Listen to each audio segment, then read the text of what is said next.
Welcome to Sober.Coffee, a weekly coffee chat sharing experience, strength, and hope for anyone on the sober road to recovery. You can download Sober.Coffee weekly on all podcast platforms and check us out on Instagram at Sober.Coffee Podcast and on Twitter at Sober.Coffee Pod. To learn more about us and to help support these sessions, visit online at Sober.Coffee.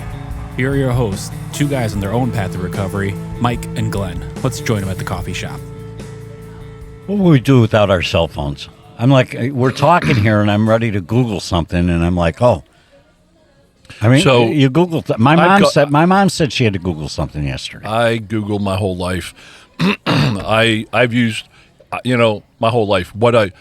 Now you just pick up your phone, but Yeah, the way I right. used to Google before, Yeah.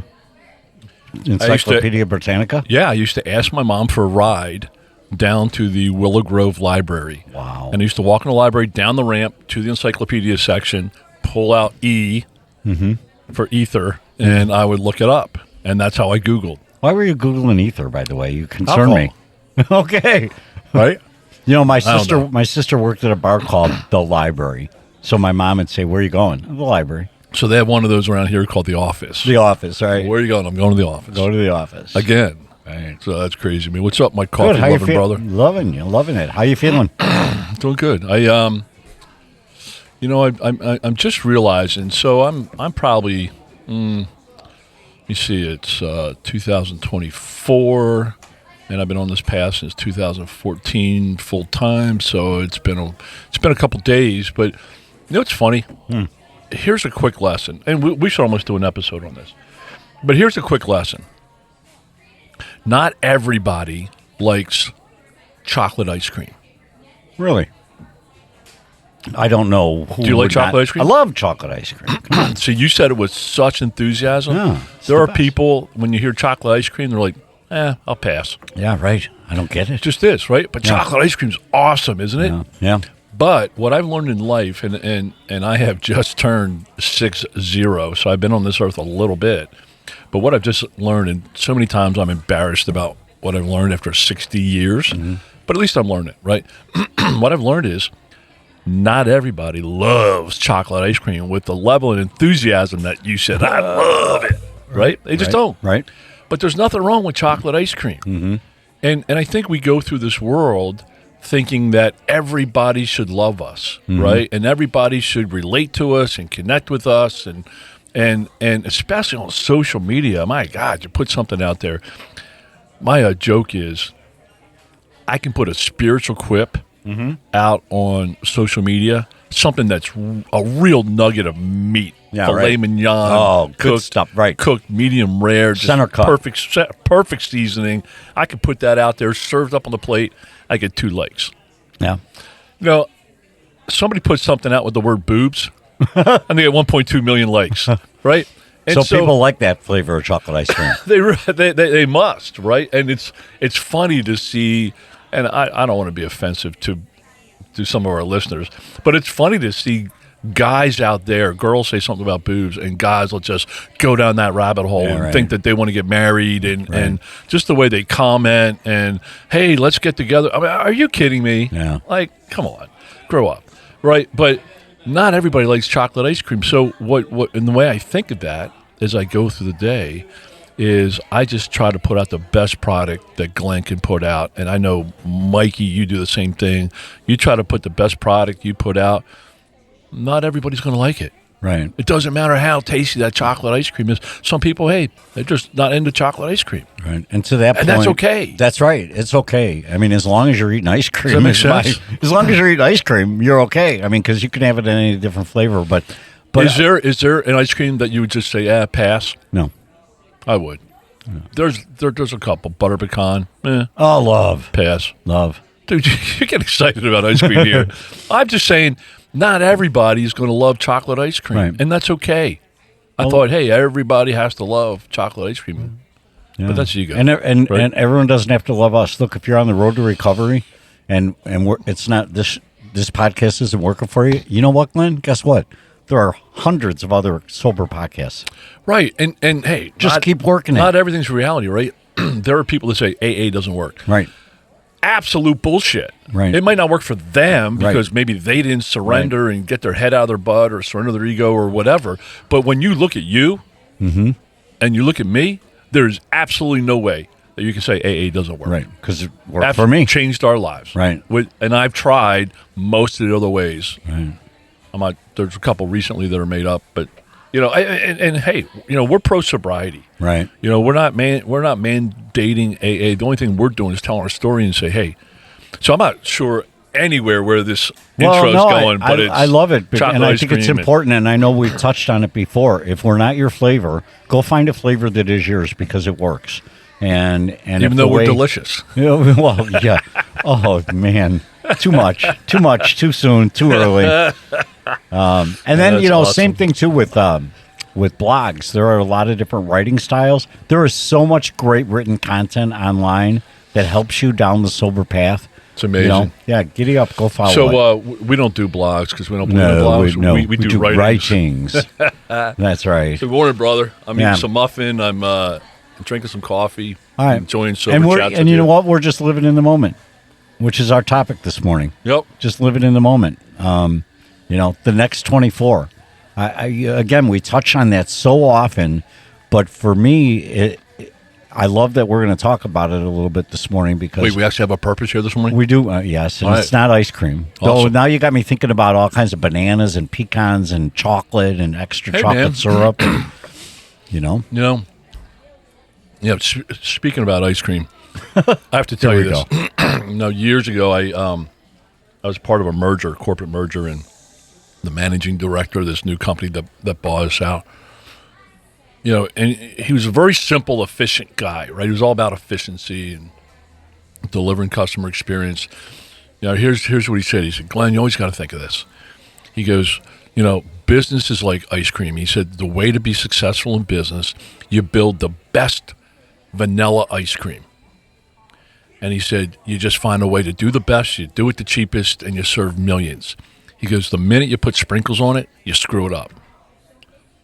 That man should be actually imprisoned.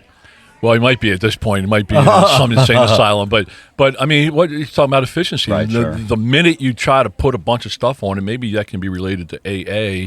The minute you put a bunch of people's opinions on it and try to twist the words in the book, you screw it up. Right. You just screw up a great thing. So right. And maybe we're going to screw up a great thing this morning because talking about the next what's right your topic? thing in front of us. The next 24. The next 24, right. But maybe we screw that up. I don't know why people listen to us. But I just don't. I don't. I know you don't. No, but we have two listeners, you and me. 24. And my mom, but I think she quit listening. Come on, Mom. We should do a giveaway for Mom. She's like, these guys are. So, Mikey, we always say that we should mic ourselves in the parking lot. And I get out of my car. It's 6 a.m. or 5:40 when we roll out of our cars. A.m. on a Saturday. And Mikey says, because he knows I got all these gadgets to measure my sleep, he goes, what's your score? That's right. And I'm like, 90. I'm like, that's one of that's on my top end. And he's like, well, how you feeling? I'm like, I don't feel 90. I'm not feeling it. I'm not sure where I'm going. You need some sprinkles. No, but you know what, man? Can you believe we got about 200 of these episodes out there, including bonus drops and everything? Yeah. I mean, that's insane. The first time that you said yes, we were trying to figure out the first 15 episodes. Right. And now we have so much to talk about. Well, in the world of sobriety, there's so much to talk about. I mean, I don't think I could have talked about this much stuff like when I was drunk or just always high. I would have been that would have been one good episode, though. No, it would be 100 good episodes because I would just keep rehashing the same old stuff. It's so ego filled. Yeah. Let me tell you what I did yesterday. Oh man, let me tell you about my grandiose plans. Right. Which is again back to our point today. Before, I lived so much in the past, and so our drunk episodes would have been about the past and how people screwed us over. And number two, this is mine anyway, and then the number two flavor would be where I'm going and how I'm going to change the world. And it would have been about everything other than what's right in front of me today. So I know because I had no appreciation. Dude, I love you, man. I know you're really trying hard to get us on track here. I am trying hard. You said something a couple episodes ago that just really stuck with me. We were just joking around, on air, and you were saying something like, "Hey, we were comparing ourselves to Seinfeld, right?" Right. And you said we're a show about nothing, and I paused, and I'm like, no, I think we're a show about everything, right? Because that's when life starts in sobriety, and I know we have a lot of sober curious folks that jump on, and man, I'm telling you, you have found a path. The sober path is a path of everything. Any option is out there. Any possibility is out there. We have found that sobriety is a superpower. And I'm telling you, from my experience and from living Mike's experience with him, when you find the sober path and you start down the sober path, not immediately, sometimes quickly, mostly slowly, but this stuff happens. And it's a superpower. And 2024, me, Mike, by September, the year before, I'm trying to figure out what my grandiose plans are. And I really didn't do that this year. I'm just trying to be just better as good at what as you do. Yeah, just so this is really a show about everything. Yeah. Okay, I will stop. No. Now you've got me going down the rabbit hole too. No, because, I will stop. No, because I think You're off topic. Yeah. The thing for me is that yes, you're right. We do talk about a lot of things, but there's so much. One of the things you said that just stopped me in my thought is you've seen it work in me. You've seen it work in yourself. And you know what I wish I had done from the day I started plugging into a sober community. I chose Alcoholics Anonymous, but there's other sober communities out there. You know what I wish I would have done is taken a little pegboard or just a little stick count of how many people I've seen transformed by the power of the program of Alcoholics Anonymous. Because I want it, my instinct says, be honest, because it can't be thousands, maybe it's hundreds. But I wonder if I'm now into the thousands, because I've seen people come in so broken, so destroyed, and over time, not in 2 meetings, but in 20 meetings, you start seeing change. In 40 meetings, you see more change. After a year, you've seen an entire transformation of a person.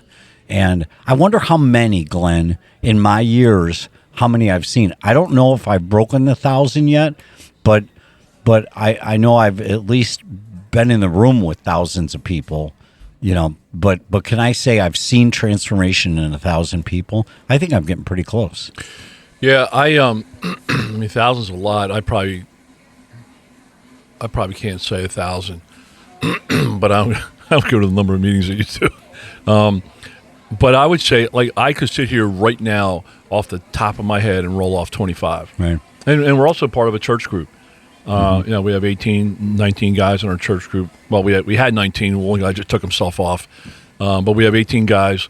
And every single one of those, guys, there's transformation. Yeah. In fact, there was a guy came in 2 years ago, angry, hater. I shouldn't say hater. Angry, frustrated, wouldn't say a word, in our weekly meetings, wouldn't say a word. Now he contributes and jumps in. He's serving all over the place. He's helping out. He's getting outside of himself. I mean, just amazing transformation. And I tell him, I'm like, man, you win the award for the greatest transformation that I've ever seen. It's just amazing. So, but did we transform when we were out, when we were drinking, drugging? Yeah. We transform negatively. Yes, we progressively transform worse. Right. And we've done an episode on that. The progressiveness of alcoholism and then the progressiveness of sobriety. Yeah, I mean, there was no way, if you had told me, hey, if you take that next drink, here's where you'll be. I wouldn't have believed it. If you said, hey, you're going to be, an option with no place to live, you're going to go into sober living for 4 months, you'll have lost all your family, all your relationships, you have lost your relationship with your daughters that you think you love so much, you're going to love booze more. If somebody had told me that story, I would not have, I wouldn't have believed them, and my ego would have said, I know better. I never would have listened to anybody. I mean, if I had one of those dreams where somebody walked me around and said, this is your life coming up, I would have said, I know better. that's just where my head was. But I mean, I look at how far down the scale that I went. It's just hard to believe. Well, very progressive, day by day. But here's the thing: I saw where I was headed, and I didn't care. I got really to that did. point. I really got to that point. Especially when that dude in the red scrubs at 3 in the morning. Right? Yeah, dude, you could die. You have a brain bleed. You're not going to live through the night. I was like, okay. Yeah, right. I was like, I knew this thing would kill me one way or another. Right. I was really okay, and it was so. Looking back, sorry, I got a muffin in my mouth. It was looking back, man. I was so sad. Like I had nothing to live for. Right. I had nothing. I had no fight in me. What do you live for today? I mean, do you live for tomorrow or do you live for today? No, I absolutely. Wait, are we getting back on topic now? No. I just thought I saw the next 24 living in the moment.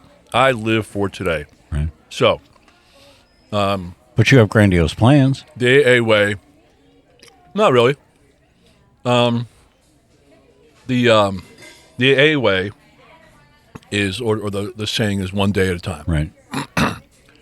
I really live that way.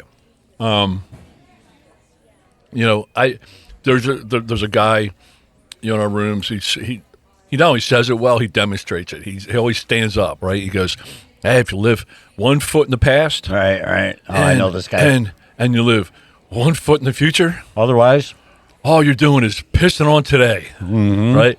And really, that's a good way to really look at it, right? No, what I have plans, mm-hmm. and they're in it's motion. Responsible, right? Well, I have to. In business, people want to know what your plan is. Right. You can't just say, "Hey, you know what, investor, go ahead and invest, $1 million." We're going to see what the way. I'm just going to figure out today. What way the wind blows today. I don't know right? what tomorrow. But it's funny how, and there's people in my business that know my story.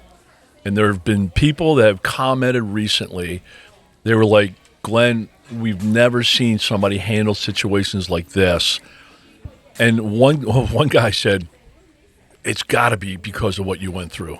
Mm-hmm. Right? Like all the therapy and the psychological understanding and emotional intelligence and, just trying to prioritize and figure out what's important for today. And I have people, stuff 6 months down the road, and they're like, "Why aren't you worried about that?" Mm-hmm. I said, first of all, what I know is there's going to be 18 things that are going to change between now and then. Whatever you think that is 6 months from now, mm-hmm. it's not going to be. That's not going to be it. Right. It's just not. We have too many moving parts. I think you've just solved anxiety. So here's a funny thing. You and I were out to dinner a little while ago mm-hmm. with 12 guys. Right. And there was one guy at the table. Oh, and we were joking about anxiety. And I pulled up, I got the Apple Watch. I pulled up my app, and it says, I live in between 93 and 98% stress. Mm-hmm. Like every one of my charts are full red. Mm-hmm. Just red. They got flames behind it. Like you're on fire. Your actual stress, iPhone is right? smoking, right? It really is, and I got a lot of stuff going on, so I get it. And then I laughed because my wife says, she goes, "Well, those things don't work." And I said, "You know what? I put it on her wrist. It shot down to 8.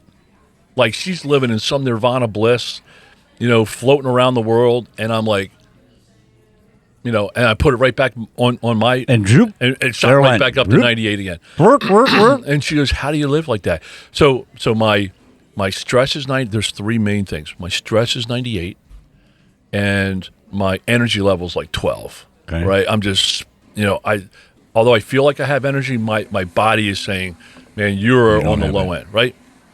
So we had a guy at the end of the table, smart aleck, and he's like, "Oh, what about the living in the moment and giving up the God thing?" Yeah, right. I remember that.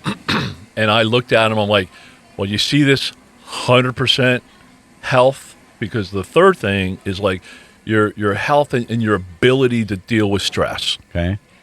It was always at 100, except when I'm sick. Mm-hmm. But it's always at 100. So I'm saying that is, even though I'm going through the fire, I give it up to God, and that's what delivers the 100 and the 100 green, mm-hmm. right? And so, yeah, I mean, I do find myself getting into those times, of worry, like what's going to happen next week, what's going to happen 2 weeks from now, and I'm just like, hey, first of all, I have enough proof in this program where shit works. Mm-hmm. period. And I have faith in God, and I have faith in AA, and I have faith in my sober brothers and sisters, and I have faith in my, sober network and my tools. I have faith in the 25 things I do to stay sober. I have facts in every one of those areas. So I know, and I know how I live. I am very confident and concrete in how I live, and it's solid. It's not back when I was playing games and lying all the time. I didn't know which lie I told to who. And I don't do that anymore. So there's so much confidence. So I know, irregardless, the building could fall down and I would have a level of confidence to stand up and do the next right thing and deliver in whatever situation comes my way. So what taught me that? Yeah. I know that's what you're going to ask me. Yeah. Page 86 is a great way to start. It tells you how to live for today. There's nothing on page 86 talks about tomorrow. Nothing on page 86 talks about the next 5 weeks. Everything talks about upon awakening in the day. Here's what you do for your day. And then at night upon retiring, here's how you reflect on your day. It doesn't say, hey, at night, plan out the next 5 days and stress and worry about it. It's what did you do today? Right. And for those that, again, a lot of people listening to us are on the sober journey. A lot of people are in the program of Alcoholics Anonymous. For those that aren't, the reference point is page 86 of the big book. So it's a textbook. It's a playbook for life. Big blue book. And I'll go so far as to say, if you don't have a copy and you can't afford a copy, just email us at podcast@sober.coffee and we'll get you a copy of the big book. It's been, I reference it often. It talks about how to handle living in the moment, and it talks about how to handle living through stress and planning for the future, and it talks about dealing with the past. It's amazing how much content is crammed into those 164 pages. And here's what else I've found. When you focus on the day, living in the moment, the next 24, I really like that, the next 24. It brings all the focus in what can I do today to be the best I can today, or as I do, maximize the day, or win the day. I actually have a score sheet that I used. I'm adjusting it right now, but I scored my activities through the day, so it gave me an objective look is how did I do for the day, right? I got points for going to an AA meeting. I got points for talking to people in AA. I got points for calling my sponsor. And I'm like, hey, am I doing? I broke it down into functions and activities. I'm like, am I doing the right things? And what was really cool by that, Mikey, is it didn't matter how I felt. I just did it. Most of the time, I didn't feel like calling my sponsor. I'm like, oh, he's going to be all cheery, and I'm not in a cheery mood, and what in the world? I have nothing to say. And I called him, and he goes, hey, dude. In 3 seconds, I'm changed my whole outlook on it. Right. The way I look at it, too, is it seems like we're living in the moment, doing the day stuff. What I heard you say is you're building a foundation. The picture that came into my mind was a guy sitting in a surrounded by mud, right? And he's got a wheelbarrow full of stone. Call that a mud bath, right? Wheelbarrow full of stone, wheelbarrow full of water, and he's mixing cement. He's not doing anything extraordinary. He's just pouring cement. He's mixing up cement and pouring it in the bottom of his house. It doesn't seem like he's doing anything for tomorrow because he's just mixing cement today, but he's building a foundation for the next day that's going to be rock solid, as opposed to, just playing with water all day. Does that make any kind of sense? Yeah, totally. So you just said something really clicks, and this may be original. So it might be the first one this decade, right? Okay. But what you said is, and you used the word ordinary, and as I look at my life, I really believe I have an ordinary life. I don't do anything outside the box. Like, I'm not doing anything crazy in my life. I have an ordinary life. I have a job. I have a family. I got kids. I have grass that has to be cut. So I do a lot of ordinary things, but I really try, and thanks to sobriety, I try to do them in extraordinary ways. And I try to have the best grass, and I try to, make the best dinner, and I try to, clean the best I clean at the 92% level. I always leave something. I just do. But yeah, I think so many people, in fact, early sobriety, I was forced to live. In fact, I was forced to live hour by hour. I literally, for 4 months, I didn't plan my days. I planned my hours. Mm-hmm. And then I got to the point where I was planning my days. And then, hey, do I have plans for March? Do I have plans for, June? Or do I have plans for Christmas next year? Yeah, but I don't focus on them. No. I have to plan for them, but I don't focus on them. Yeah, no, I get that. When it comes, I have to rent a car in advance of a trip. So you got to think. Right? You got to think about it. You just don't need to obsess about it. Right. I just don't. And worry about it. Yeah. That's. If you're worried about getting a car, just go get the car. The best report card that I can have is that app that says I'm living stress, but yet my health. Let me see what it's called again. Oh, it's called my health resilience. Sorry, man, I'm coughing here, doing a whole bunch of stuff here. It's health resilience, and it's 100%. 100% health resilient, green. So last night, when I was at midnight when I was sleeping, I was 74 stress, 31 energy, and 100% health resilient. And every time I go down here, it says your body systems are super resilient and running smoothly. All is well. Wow. Even though I'm right in the middle of the fire. Yeah. Love it. That's given up to God. That's the power of this program. That's living in today. Love it, man. Hey, that was absolutely a show about nothing. Yeah, so what was our topic? See you next week. All right. Goodbye. I'll be back. Goodbye. Thanks for joining us for today's coffee chat. To contact the show, email us at podcast@Sober.Coffee. If you need immediate help, the AA hotline is 800-839-1686. The National Suicide Prevention Hotline is 800-273-8255. Remember, Mike and Glenn are sharing their own journey on the path to recovery. Any suggestions, medical or otherwise, are their own experiences and should not be viewed as professional advice. See you next week, and remember, there is a solution. Stay safe in the city of Chicago. Beautiful city.